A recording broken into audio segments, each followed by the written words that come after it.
Good morning, Happy Valley, and welcome back to another edition of the PSU 365 podcast on PennState.Rivals.com. I'm your host, Richie Schneider, joined as always by my co-host, Dylan Callahan Crawley. Dylan, it's been an exciting week for Nittany Nation. So let's just get started with, because we got a couple of different topics to talk about today. Let's get started with some recruiting info. Penn State landed a center out of offensive lineman who projects at center, in Michael Troutman out of DePaul Catholic High School in New Jersey. Just tell me a little bit about him, because based on your article, it says you're actually a little higher on him, I guess. I think Troutman's a really solid prospect overall. I think his rating and ranking across the industry is really hurt by his size. I think we have him listed at 6'3", 270. I think the 270 is quite accurate. I think 6'3", maybe a little bit closer to 6'2". So definitely on the smaller side for offensive linemen. But I mean, we've seen plenty of offensive linemen in the Big Ten and across college football have success, especially at center, at that 6'2", 6'3" range. I'm thinking Juice Scruggs, obviously a former Nittany Lion, who was a second-round pick, and then Tyler Lindenbaum out of Iowa, who was a first-round pick of the Ravens. I believe that was this past season or the year before. Also is on the smaller side at about 6'2", 6'3". So Troutman definitely on the smaller side, but I think there's a good foundation there in terms of athleticism, pass block, and run block. And he's really solid all-around offensive lineman. He's just being held back, I think, by that size when it comes to rankings. Is he going to be a guy who rises up the rankings, becomes a four-star prospect? Probably not. Do I think he's better than the 26th best player in the state of New Jersey? I do. But, I think it's a really good overall pickup for the Nittany Lions here, one that Phil Troutman could definitely bring in.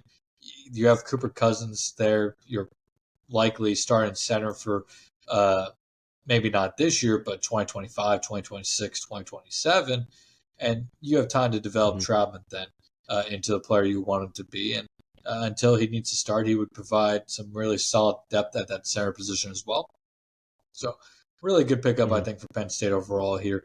And I think with Phil Troutman now, based off what we've seen him do at the offensive line position over the last few years, it's one of those benefit of the doubt type situations where you give Phil the benefit of the doubt when it comes to picking and choosing his offensive lineman. And if he thinks they can fit in to his room and be the player that he needs them to be, then we wait and see if he was right on that. But I think right now he's definitely earned the benefit of the doubt. Yeah, I think I said this last podcast based on the fact that they keep landing offensive linemen. But, you got to trust Phil Troutman's eyes at this point, and he knows what an offensive lineman looks like. It's a good get. 10 Power 5 offers. Like you said, number 26 in Jersey right now, but I will say this is probably the deepest class I've seen in maybe New Jersey history. In terms of talent, there is a legitimate 60-something prospects that have Power 5 offers this year. So I don't know what it is. It's just a random year in New Jersey, but a good year for Penn State, who also just recently got Khalil Ahmad back in the recruiting department, who's the Jersey guy. Ahmad leaves for Syracuse in December, and now 2 months later, he's back in State College. Big for the Nittany Lions, and tough loss for Syracuse, but Penn State's not going to complain about getting Ahmad back, especially with what the state of New Jersey has going for the next few cycles. Yeah, for sure. So that will be commitment number 11. We're probably expecting 20-plus commitments again, I would assume. I would say 23 to 27 range, give or take. Yeah, so typical class for Penn State. Currently ranked number 6. Who's next? Because they already kind of have three linemen. They already have 3 linebackers, a couple running backs. Like, what's the next position? Who's the next guy to? Yeah, that's a good question. Like you said, 11 commitments now, and we're on February 14th. I mean, this class is really, starting to come together. They have 4 commitments now in the last 2 weeks, I believe it is. But in terms of who's next, I'm looking on the offensive side of the ball here, and I'm looking at a position that's really important for the Nittany Lions in 2025, 2026 recruiting cycles, and that's wide receiver. And there is one wide receiver who is sticking out right now in terms of potential commitments coming in the near future, and that could potentially be a New York 3-star Lyric Samuel. We've checked in on a few sources there, and it sounds like Penn State feels pretty good about their chances of landing Samuel. And some indications are that this could be a decision that's coming. That I'm not sure about maybe days, but could be coming here sometime in February. Perhaps it's this week, perhaps it's closer to the end of the month, but that is a prospect that we are keeping a close eye on. I think some people may look at Samuel's rating or offer sheet and may not be impressed, but this is a really high quality wide receiver prospect. Doesn't play a ton of talent, great talent up in New York, but 6'4", 185 pounds. Even if he's 6'3", I mean, that is some not elite size, but it's really good size that Penn State hasn't had really at that wide receiver position. Samuel has good speed to go along with it, and does have some solid offers: Michigan State, Rutgers, Syracuse, West Virginia. But he's been to Penn State a ton. It's always seemed like the Nittany Lions were one of the top programs for him. It was always just going to be a matter of, was he going to be a take? And right now, all indications are pointing towards him being a take for the Nittany Lions if he does make a decision soon. Yeah, this I guess it wouldn't be too much of a shock. It's a program that has produced a ton of talent over the years. Most notably, Curtis Samuel, who some of you guys might know. No relation, I presume. No relation. Which is very weird. Same school, same everything, same last name. But they've also produced quite a other guys. It's almost been a pipeline school for Rutgers and Ohio State over the years, because they had Matthew Jones, who started at Ohio State, Jason Wint, who was a starter at Ohio State. They've also sent some guys to Boston College, Syracuse, Arizona State, Michigan even. But I believe, I could be wrong, Texas A&M even too, actually. I think this might be the first one going to Penn State, because I believe they were very close to landing Moses Walker, who ended up at Rutgers instead of Penn State. But yeah, this is going to be the first one for Penn State, and it's a great school to get involved with. The state of New York is breeding talent more and more now. It's just growing astronomically in the Northeast in general. You see the New England area, which Penn State has also tapped into. But I think this is a pretty good get, and I think it's an underrated get. I know he's currently number 2 in the state of New York. I think it's a hard argument because number 1 is Rowan Byrne. He's an offensive lineman, but I think both of these guys should be 4-stars when it's all said and done. I've gotten to see Samuel quite a bit this past offseason and season 2. He's just a phenomenal prospect, and I would not even look into the ranking, but let's see what happens there. And it could be a big win for Marquise Higgins too, who kind of desperately needs one. This is a big cycle for Marquise Higgins at wide receiver, and he needs to land some really high potential guys here. And I think Samuel fits into that high potential type guy. I know the rating may not say that right now, but if you have that size and you have even quality speed, if you can put it all together, there's a lot of a lot of good can come from that, and it will come down to a developmental thing at that point, which is a whole another talking point, which Higgins will be under the microscope in that aspect as well this spring. Yeah, having a guy like Julian Fleming this spring should definitely help. And kind of segueing into our next little topic, James Franklin talked with the media yesterday, 2024 offseason talk. Also spoke with Justin Lustig, who the new special teams coordinator. I want to go back to what Franklin said, though, and it sounds like the newcomer, 5-star newcomer, no newcomers, in Nolan, Rucci, and Julian Fleming are kind of starting to stand out a little bit. Yeah, definitely. It's sometimes hard to read, James Franklin and how he feels or how the program necessarily feels about players. But it does seem like that James and the staff are very excited about what Julian Fleming and Nolan Rucci could bring to the Nittany Lions, just based off the early results here in conditioning. I mean, we are in pure conditioning standpoints right now in terms of they're just out there, lifting and getting ready for spring football. There's really not much going on, so there's not a lot to take away. But Fleming appears to, be making that transition really well. sounds like he's been a good leader in that wide receiver room already, which is big. And he brings that college football playoff experience as well, which James Franklin noted, which is going to be important for Penn State going into next season, as they have hopes to make their first college football playoff. And then Rucci, James Franklin said he's already added about 5 pounds since he got on campus last month, which adding weight for him at Wisconsin was always kind of tough, and that was always a big sticking point of why he wasn't seeing the field was he just couldn't add the weight. But as James Franklin mentioned, Wisconsin's previous regime under Paul Chryst, wanted their offensive linemen to be huge behemoths of men, and that's just not what every school necessarily looks for in their offensive linemen. Penn State likes big offensive linemen. They obviously have a few, including Vega Ione stands out. What is he? 6'6", 350 pounds. He stands out, but Penn State also wants their offensive linemen to have some great band and athleticism. That's what Nolan Rucci brings to the table. And it seems like there's a lot of excitement building around both of those guys. And then same thing can be said with Georgia transfer A.J. Harris, a DB who I think has 4 years of eligibility left. Franklin noted that A.J. Harris, in their conversations after their first conversation, came back and did his homework per se. He had the right questions. He brought up the right things in terms of the defenses Penn State has ran, the numbers that Penn State has gotten from those defenses, player development, this and that. He did his homework and was serious about what Penn State could provide from an opportunity standpoint on the football field. I'm sure educationally as well, but it sounds like A.J. Harris is also making that transition really well.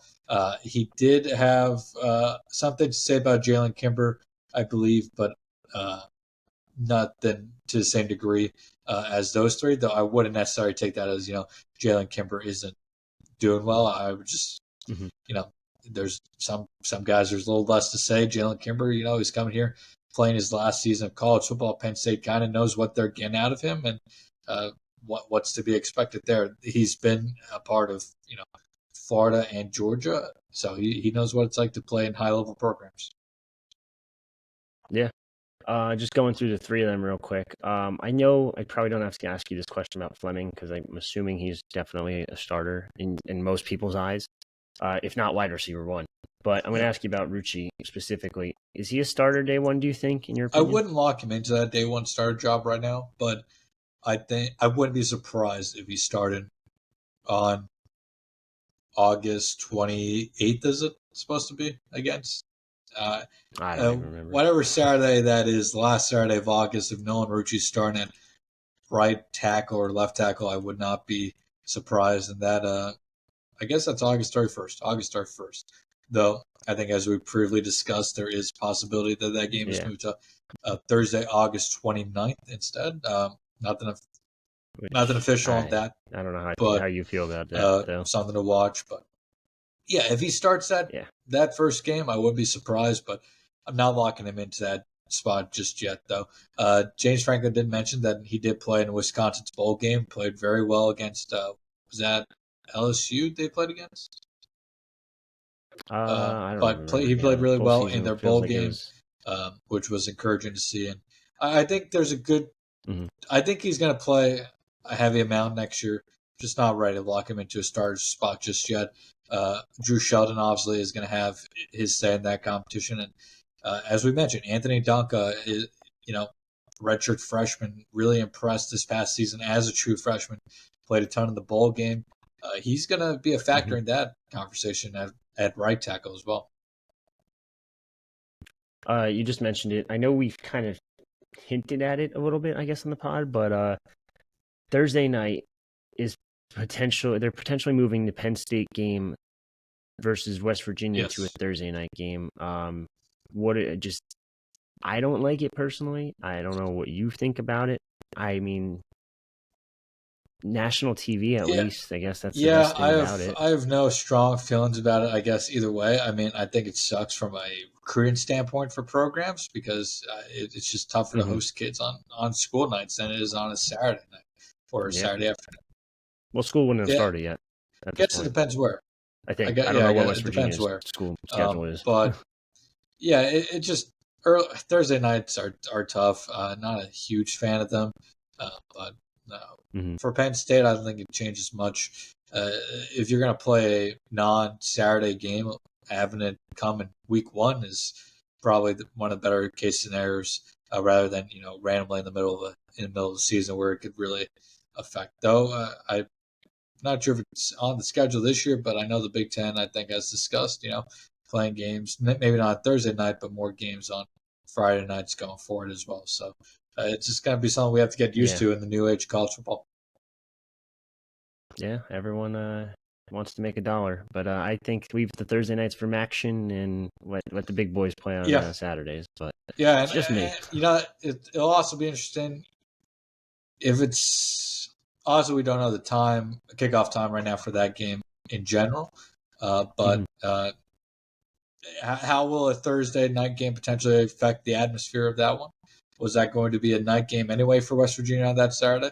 We don't know yet, but it'll be interesting to see how it affects it because I would expect for a Saturday night game to have a little bit better of an atmosphere than a Thursday night game, a little bit longer to obviously pregame that type of game, tailgate that type of game than on a Thursday where, of course. The hardworking people of West Virginia and Pennsylvania are going to be getting off work and heading down to Morgantown for that kickoff. I mean, I think you just got to call out that day. I don't think you have a choice. That's what I would do if I was a fan. But we'll see what happens. Either way, should be an exciting game. I am excited for that one. Hopefully, we'll make it down to Morgantown for it. Yeah, for sure. Last but not least, Penn State basketball was on a little bit of a run, but suffered a tough loss to Northwestern last Sunday. Super Bowl Sunday. It's now Wednesday. Michigan State tonight is coming to the Bryce Jordan Center. Penn State's 3-point underdogs at home. Not always the best look in the world, but it is a very good Michigan State team. It's always going to be under Tom Izzo, I feel like. But is there any chance they could pull off this Q1 upset? Yeah, I think so. I think we talked about this last week against Iowa. That was a road. Was that a home game? I think Iowa was on the road. Yeah, we talked about this last week with Iowa, and like I said last week, when they play at home, they have the ability to beat anybody any given night, and I think that's just the same case here. Michigan State, though, I believe has been playing some pretty damn good basketball over the last month or so, starting to find their footing after a really tough first 2.5 months of the season. So it's going to be tough, and then to add on top of it, it's a bit of an emotional week for Michigan State because yesterday was the anniversary of the shooting up there last year. So that could also add a little bit extra of an emotional factor for Michigan State, which obviously could be of their benefit. Obviously, unfortunate that it has had to be, but something worth I think at least noting. At least with this matchup, with that anniversary being yesterday. But yeah, I think they could beat Michigan State. They've been tough to play on the road and at home over the last month, but especially at home this season, they've been very tough to play. And if Kanye Clary has started to work his way back, if we can see more of him tonight, I think that would be big for Penn State as well in trying to pull off that upset. They'd obviously need Ace Baldwin to have a big game as well, but he's been stepping up every night so far for the last few weeks. Yeah, these two actually met earlier on in the season. 92-61 loss for Penn State, so it was an ugly one. But just going through the numbers real quick, you said it before. Penn State's 10-3 at home this year. Michigan State is 1-5 on the road and 1-5 in neutral site games. So that's kind of playing in their favor. On top of that, Penn State's got the better scoring offense, maybe not the more efficient offense though. So I think it's a little interesting because they both shoot in the 40, 44, 47 range percentage wise. Penn State takes more threes, makes less threes. So it's really going to come down to I feel like 3-point shooting because Penn State plays pretty good defense actually. I think arguably better defense than Michigan State, but it's really going to come down to that home crowd and if they can hit their threes. I think that's going to and this is really Michigan State's only I think a 3-point favorite tonight. That says a lot about what Vegas thinks of this Michigan State team, but also what Vegas thinks of this Penn State team, especially at home. And Michigan State, they've cleaned up against quads 3-4 this year, where they're 10-0, but against quads 1-2 so far this season, Michigan State's only 5-9, or is 5-9. They've struggled against quality competition this year, and for them this is a quad 2 game. So by no means is this a game that Michigan State, you would expect to walk in and have a similar outcome to that shellacking that gave Penn State back early last month, and that was one of Michigan State's 6 quad 3 wins. But like I've said now multiple times, Penn State's a little bit of a different animal at home, and Michigan State, like you said, 1-5 away from the Breslin Center, 2-7 if you count neutral site games. So definitely a different Michigan State team on the road as well. Yeah. This is actually their first Wednesday night game too of the season, which is just weird to me for Michigan State. But yeah, no, I mean they just lost to Minnesota. What, a week ago? Less than a week ago? Well, yeah, 8 days ago. A week ago. Minnesota beat them 59-56, and that's Big Ten basketball. Yeah, and now credit to Michigan State. That's really their only poor loss of the season. And I think Minnesota's a quality team. Minnesota's one of those teams that's gonna probably have an argument for the NIT this year. But you look at the rest of Michigan State's schedule, their losses have been to James Madison, who is going to be the favorite to win their conference, I would assume, and get to March Madness. Duke, Arizona, Wisconsin, Nebraska, Northwestern, Illinois, Wisconsin. All the rest of those teams are top 60 teams in the country. Minnesota currently ranked number 87 in terms of, net, I believe. Net. So that was their worst loss of the season. So it's not like Michigan State's losing to a bunch of questionable teams. This would definitely. It sounds like I'm taking a shot at Penn State. This would definitely be one of Michigan State's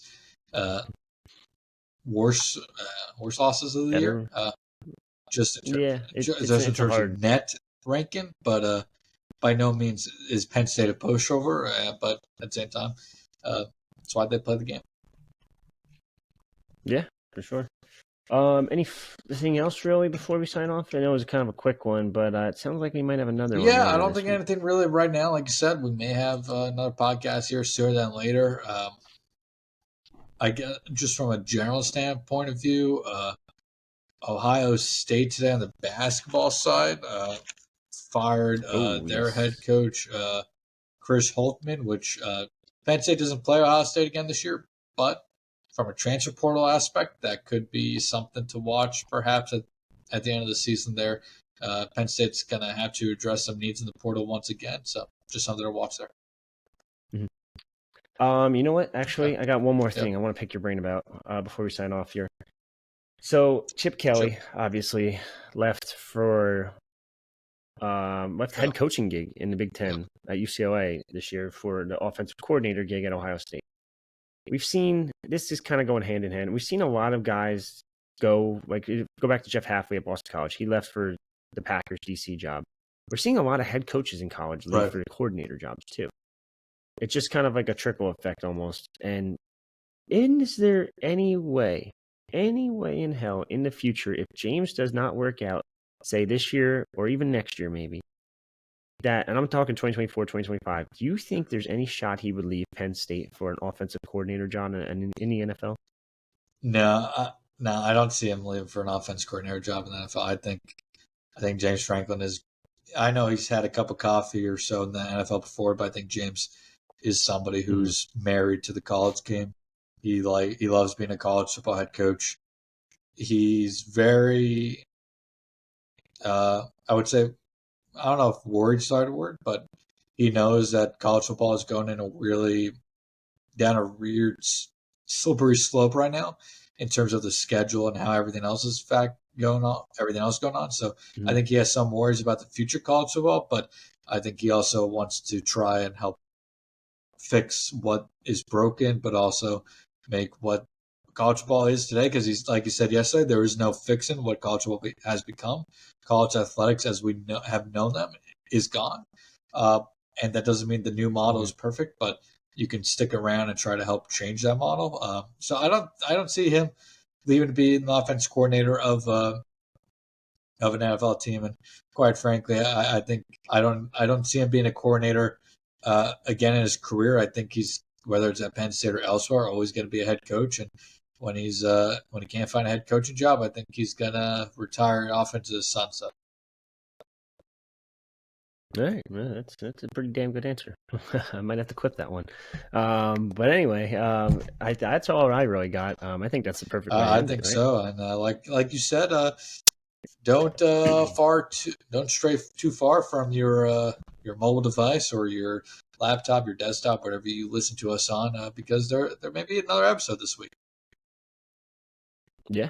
All right. So for me and Dylan, that's another episode of the PSU 365 podcast. Signing off.